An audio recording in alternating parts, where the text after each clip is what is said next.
سوال دیگر بابای حاجی میگن که روح مرده خانه می آید و فرزند و نزدیکاش می بیند. آیا این درست است؟ نه، درست نیست.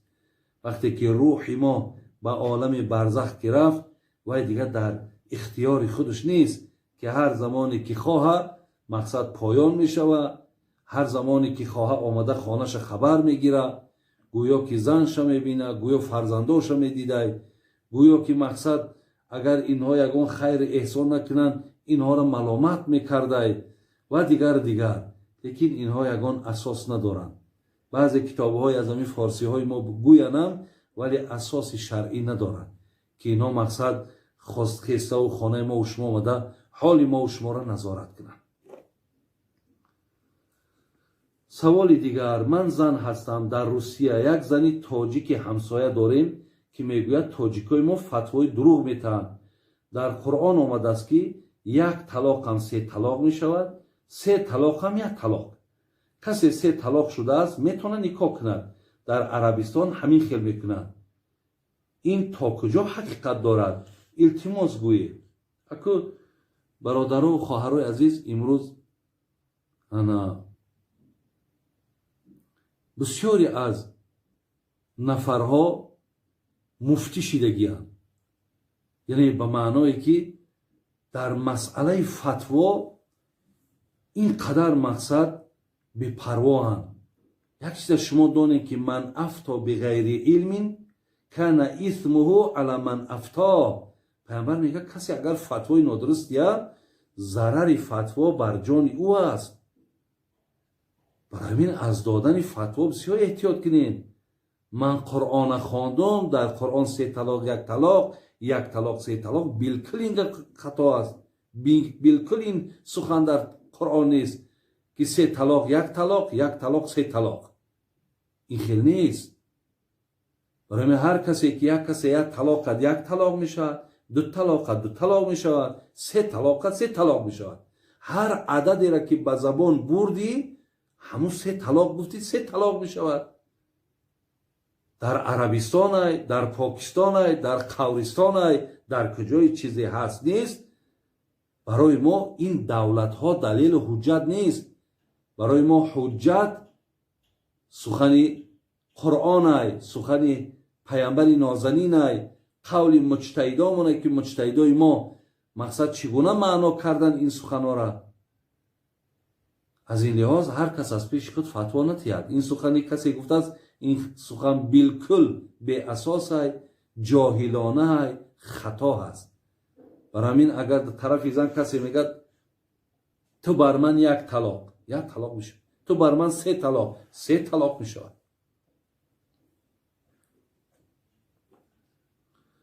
خب سوال بابای حاجی، من یک بنده گناهگارم، خودم را با دستم حرام میکنم و بسیار با خواهر و مادرم بدرفتاری میکنم. عصبم بسیار مانده شده است.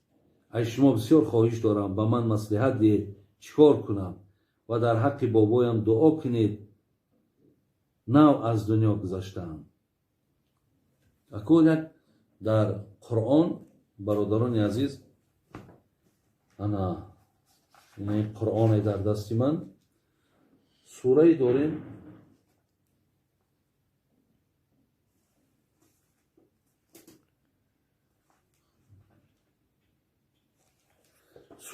به نام مؤمنون.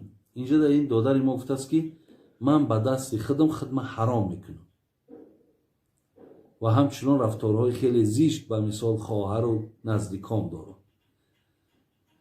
الله در قرآن میگه قد افلح المؤمنون الذين هم في صلاتهم خاشعون والذين هم عن اللغو معرضون والذين هم للزكاة فاعلون والذین هم لفروجهم حافظون. صدق الله العظیم. 5 آیت اول این سوره مؤمنون برادران عزیز، الله مهربان میگه کدام مؤمن ها نجات مییابند؟ یکم، کسی نماز را از روی با خشوع میخواند، با تضرع میخواند، نماز به خاطر خدا میخواند. این نماز میخواند از الله میترسد. 1 2 والذین هم عن اللغو معرضون. مؤمن های پیش خداوند نجات میابند که از هر یک نشست هایی که بیهوده است، بی معنی است، خودشان وقت کنار میگیرند. 3. والذین هم للزکات فاعلون. خدا میگن مؤمن های نجات میابند که اونها از مالهاشون زکات میدهند. 4. والذین هم لفروجهم حافظون. الله مهربان گفت مؤمن های نجات میابند که فرج هاشون حفظ میکنند. فرج برای همون آلت های بگیم جنسی که خامرد باشه خود زن. کدامش که اگر خداشون هم مثل که این برادری ما سوال کردن با دستاشون خودشون حرام میکنن، وقتی اگر به همین کار دست نزدی، الله در سوره مؤمنون گفت تو از زمره مؤمن های نجات یافته ای. برای همین خواه خواهر باشد، خواه دادر باشد، این کار برادران عزیز شما نکنید. این کار در شریعت حرامه. این کار در شریعت درست نیست. برای همین ولی در جناب ذهبی آورده است در کتاب کبایرش، میگد که شمس الدین ذهبی میگد روز قیامت کسانی که اگر با دستهاشون در دنیا خداشون همیشه حرام کردن، دستهاشون رنگی زنهایی که شکمبهاشون حامله‌دار میشوند و مقصد شکمهاشون کلان میشود، دستهای اینها هم رنگ همون شکمی زنها میشود که مردم در همون میدان محشر میشناسنشون که اینها خواه خواه زنی بود که در دنیا به همین کار مبتلا بوده است. یعنی در چشم خلایق الکی الله مهربان شرمندت میکنن. برای این کار زیشته، این کار هیچ وقت نکنید. و اکو معامله نادرسته که داری دادری عزیز، این در دست خودته. البته همیشه حرکت کن، هیچ وقت نباش ای زمره برادری که در خانه است خفه باشن، ای تو ملال باشن. کاری کن که در خانه دوستت بدارن، احترامت کنن، به قدرت برسن. همین برادرای عزیز یا خواهر، همین زبانی حقارت کننده یا آزار دهنده را کی ندارد؟ آیا این کاری مشکله؟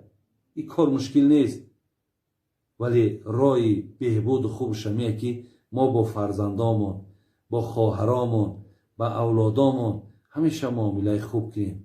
هیچ وقت مقصد سخن قبیح و زشت نگوییم. انشاءالله این است خواهرها و برادرای عزیز رای حل این مسئله. سلام علیکم و رحمت الله. برادرایی که در شهر ایرکوتسک هستند بار میبره، ماشین به نزدیکی میروند. برادران از شهر ایرکوتسک به دوشنبه وحدت. برادران نمره در روی اکران، ادرسو ژیل کنه، سکلاد نهم. برادرایی که در شهر ایرکوتسک هستند حتما زنگ بزنید. سوال دیگر، شخص به نماز را به ایمان گویم گناه است؟ یعنی یک آدم نماز نمیخواند، آیا همون را از روی گویم نظر دین مان یا عقیده اهل سنت، آیا همون را میشود که بگیم این آدم بی ایمانه، این آدم کافره؟ آیا همین خیال در نسبت به نماز ما حق داریم بگیم؟ برادرای عزیز و گرامی، اولا که ما حق نداریم. نمیتونیم که آدم بی نماز بی ایمان بگیم یا کافر بگیم. حتی در عباره های گویم در کتاب های عقیده آمده است، عقیده اهل سنت میگه والکبیرة لا تخرج المؤمن من الایمان ولا تدخلوه فی الکفر. ببینید میگه گناه کبیره انسان از ایمان خارج نمیکند و او را در کفر هم داخل نمیکند. برای همین هیچگاه ما نمیتونیم که آدم نماز نمیخونه بگیم ای مقصد به ایمان، یا در یگان جا بشینیم آدم به نماز حکم به کفر کنیم.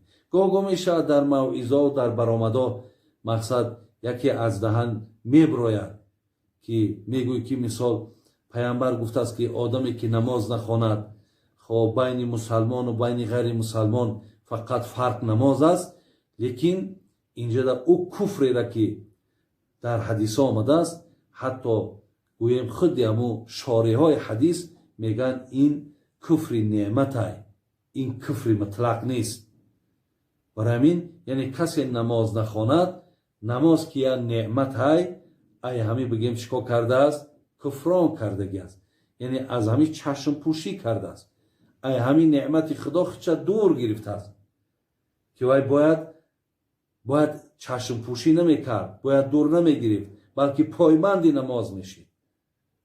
برای همین ما عقیده اهل سنت حق ندارد. فقط همین مذهب بگیم یا رویه خوارج، این خوارجا که خوارج اکثرا میگن همون کسانی که از اطاعت حضرت علی روی پیچیدن که نامی خوارج گرفتن، انا خوارجا آدمی که مرتکب گناه کبیره شود، نه تنها نماز، هر گناه کبیره ده که مبتلا شد در حکم به کفرش بگیرن.